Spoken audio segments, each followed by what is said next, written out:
പ്രിയപ്പെട്ട സുഹൃത്തുക്കളെ, അപ്പോൾ ഇന്ത്യയിൽ നമ്മളിപ്പോൾ ഗ്യാസ് സിലിണ്ടറിന് ഒരുപാട് ക്ഷാമം അനുഭവിക്കുന്നുണ്ടല്ലോ.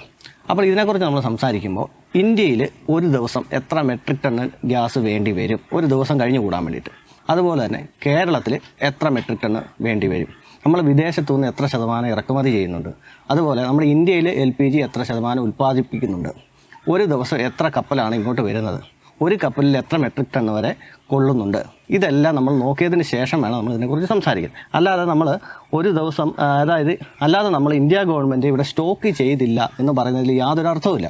അപ്പോൾ നമുക്ക് കണക്കുകളിലേക്ക് കിടക്കാം. ഇത് ഏകദേശം ഒരു കണക്കാണ്, ആൾക്കാർക്ക് സിമ്പിളായിട്ട് മനസ്സിലാക്കത്തക്ക രീതിയിലാണ് ഇത് ചെയ്തിരിക്കുന്നത്. അപ്പോൾ അങ്ങോട്ടും ഇങ്ങോട്ടും കുറച്ച് വ്യത്യാസം ഒക്കെ ഉണ്ടാവാം. ഓരോ ദിവസത്തെ കണക്കൊക്കെ അനുസരിച്ച് അങ്ങോട്ടും ഇങ്ങോട്ടും വ്യത്യാസം വരാം. ഒരു മാസം ചിലപ്പം അതായത് ഈ ഫെസ്റ്റിവൽ സീസണിലൊക്കെ കൂടുതൽ വരാം. അതിനെക്കുറിച്ചൊന്നും പറയുന്നില്ല, ഒരു ഏകദേശ കണക്ക് അങ്ങനെ കരുതിയാൽ മതി. ഇന്ത്യയിൽ ഒരു ദിവസം ഏകദേശം ഒരു 90,000 മെട്രിക് ടൺ ആവശ്യമുണ്ട് ഒരു ദിവസം.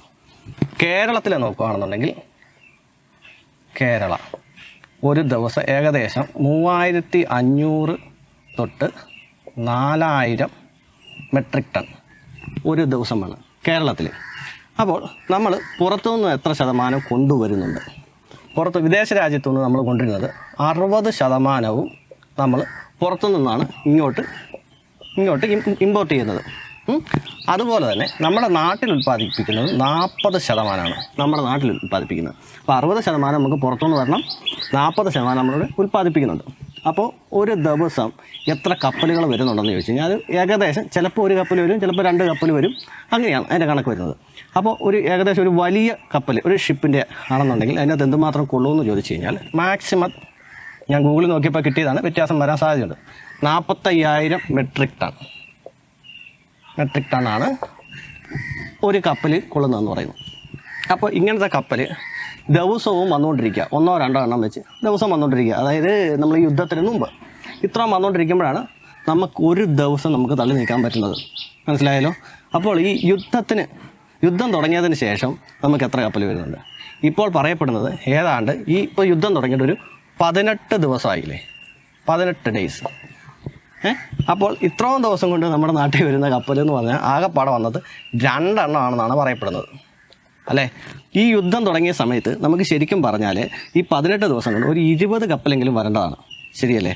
അപ്പോൾ ആ സ്ഥാനത്ത് വന്നിരിക്കുന്നത് വെറും 2 എണ്ണമാണ്. നമുക്ക് ഈ 45,000 മെട്രിക് ടണ്ണിന് പകരം ഒരു 50,000 മെട്രിക് ടണ്ണെന്ന് കൂട്ടിക്കോ. 50,000 മെട്രിക് ടൺ ആണെങ്കിൽ പോലും 2 കപ്പൽ വന്നു കഴിഞ്ഞാൽ എത്ര മെട്രിക് ടൺ? 1,00,000. മനസ്സിലായോ? ഒരു ദിവസം 90,000 മെട്രിക് ടണ്ണിൻ്റെ ഉപയോഗമുള്ള ഒരു രാജ്യത്തിൽ ആകെപ്പാടെ വന്നിരിക്കുന്ന 2 കപ്പൽ. അപ്പോൾ ക്ഷാമം ഉണ്ടാവുമോ ഇല്ലയോ? പിന്നെ നിങ്ങൾ പറയാൻ സാധ്യതയുള്ളൊരു കാര്യം എന്ന് പറഞ്ഞു കഴിഞ്ഞാൽ ഇത് നമ്മളെ ഇന്ത്യ ഇവർ സ്റ്റോക്ക് ചെയ്തില്ല എന്ന് പറയുന്നു. അപ്പം പെട്രോളിയം മന്ത്രി പറഞ്ഞതനുസരിച്ച് പറയുകയാണെങ്കിൽ നമ്മളെ സ്റ്റോക്ക് ചെയ്തിരിക്കുന്നത് ഒരു 15 തൊട്ട് 25 ദിവസം വരെയുള്ള സ്റ്റോക്ക് നമ്മുടെ കയ്യിലുണ്ടെന്നാണ് പറയുന്നത്. അപ്പോൾ അങ്ങനെ വെച്ച് കണക്ക് കൂട്ടുമ്പോൾ പോലും ഇത് ശരിയല്ലേ? ഇപ്പോൾ ഒരു 18 ദിവസമായില്ലേ? അപ്പോൾ ഇത് സ്റ്റോക്ക് കുറവാണെന്നുണ്ടെങ്കിൽ ഇത്രയും ദിവസം നമുക്ക് എങ്ങനെ പിടിച്ച് നിൽക്കാൻ സാധിക്കും? പ്രത്യേകിച്ച് ആൾക്കാരിങ്ങനെ പാനിക്കായിട്ട് നിൽക്കുന്ന സമയത്ത് ആൾക്കാർ, അതായത് 2 മാസം കൂടുമ്പം ബുക്ക് ചെയ്യുന്ന ഒരാൾ പോലും പെട്ടെന്ന് പോയി അങ്ങ് ബുക്ക് ചെയ്യുക, തീർന്നു പോകുമല്ലോ എന്ന് ഓർത്തുകൊണ്ട് ഓൾറെഡി ശകലം മിച്ചമുള്ളവർ പോലും അത് കത്തിച്ച് തീർത്തിട്ടൊക്കെയാണ് ഓടിപ്പോയി പെട്ടെന്ന് കുറ്റി നിറയ്ക്കുക. അപ്പോൾ അങ്ങനെ വരുമ്പോഴത്തേക്ക് ഇത് പെട്ടെന്ന് ഇത് വരണ്ടേ ഇത്? അപ്പോൾ ഈ 15 ദിവസത്തെ ഏറ്റവും കുറഞ്ഞ 15 ദിവസത്തെ ഉണ്ടെങ്കിൽ പോലും ഇത് കറക്റ്റാണ് കണക്ക്, ശരിയല്ലേ? ഞാൻ പറഞ്ഞത് കറക്റ്റാണോ? അതായത് ഇത്രയും വിദേശത്തു നിന്ന് ഇത്രയും വരുന്നില്ല, ഡെയിലി വന്നുകൊണ്ടിരുന്ന കപ്പൽ വരുന്നില്ലാത്ത സാഹചര്യത്തിലും നമുക്ക് ഇത്രയും ലഭിക്കുന്നുണ്ടെന്നുണ്ടെങ്കിൽ അത്യാവശ്യത്തിന് സ്റ്റോക്ക് നമ്മുടെ കയ്യിൽ ഉണ്ടായിരുന്നു എന്നാണ് അർത്ഥം. അപ്പോൾ നമ്മളിത് കാടടച്ച് ചുമ്മാ ആവശ്യമില്ലാതെ വെടി വെച്ചുകൊണ്ടിരുന്നിട്ട് കാര്യമില്ല, കാര്യങ്ങളൊന്നും മനസ്സിലാക്കണം. അപ്പോൾ ഞാൻ പറഞ്ഞ ഈ കണക്കിനകത്ത് അങ്ങോട്ടും ഇങ്ങോട്ടും ചെറിയ വ്യത്യാസം വരും. പിന്നെ നമ്മുടെ കേരളത്തിലെ രാഷ്ട്രീയക്കാർ, പ്രത്യേകിച്ച് CPM, അതായത് ഭരണകക്ഷി LDF സർക്കാർ, അവരുടെ മന്ത്രിമാരും MLA-മാരും പറയുന്ന ഒരു കാര്യമാണ് ഇതുപോലെ സ്റ്റോക്ക് ചെയ്തില്ല അതായതാണ്. ഇവർ പറയുന്നതിൻ്റെ അതൊരു വിരോധാഭാസം നിങ്ങളൊന്ന് ആലോചിച്ച് നോക്കി. മറ്റൊന്നുമല്ല, കേരളം ഇതുപോലെ മറ്റ് സംസ്ഥാനങ്ങളെ ആശ്രയിച്ച് ജീവിക്കുന്ന ഒരു സംസ്ഥാനം ഉണ്ടോ എന്ന് തന്നെ സംശയമാണ്. കാരണം മറ്റ് സംസ്ഥാനങ്ങളിൽ നിന്ന് നാഷണൽ പെർമിറ്റ് ലോറികൾ ഇങ്ങോട്ട് വന്നില്ലെന്നുണ്ടെങ്കിൽ നമ്മൾ പട്ടിണി കിടന്ന് മരിക്കത്തേ ഉള്ളൂ. അമ്മാതിരിയുള്ള ഒരു സംസ്ഥാനത്തിരുന്നുകൊണ്ടാണ് പറയുന്നത് LPG ക്ഷാമെന്ന്. ഒന്ന് ആലോചിച്ച് നോക്കിയേ.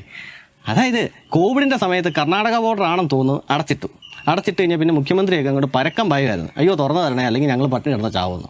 അങ്ങനെയുള്ളൊരു സംസ്ഥാനത്ത്, അതായത് ഇടതനും വലതനും മാറി ഭരിച്ചിട്ട് നമ്മുടെ നാട്ടിലിപ്പോൾ എന്താ ഉള്ളത്? പച്ചക്കറി പോയിട്ട് എല്ലാ സാധനവും വരണ്ടേ, ഇറച്ചി, മുട്ട, ഇതെല്ലാം പുറത്തുനിന്ന് വരണ്ടേ? പോട്ടെ, കേരം തിങ്ങുന്നതുകൊണ്ടാണല്ലോ കേരള എന്നുള്ള പേര് വന്നത്. ആ കേരളത്തിൽ കേരമില്ല, തേങ്ങ ഇല്ല, തേങ്ങ പോലും പുറത്തുനിന്ന് വരണം. അങ്ങനെ മറ്റ് സംസ്ഥാനങ്ങളെ ആശ്രയിച്ച് നിൽക്കുന്ന, അല്ലെങ്കിൽ അങ്ങനെ ആക്കി ഇടതനം വലതനം ഭരിച്ച് ആ രീതിയിലോട്ടാക്കി.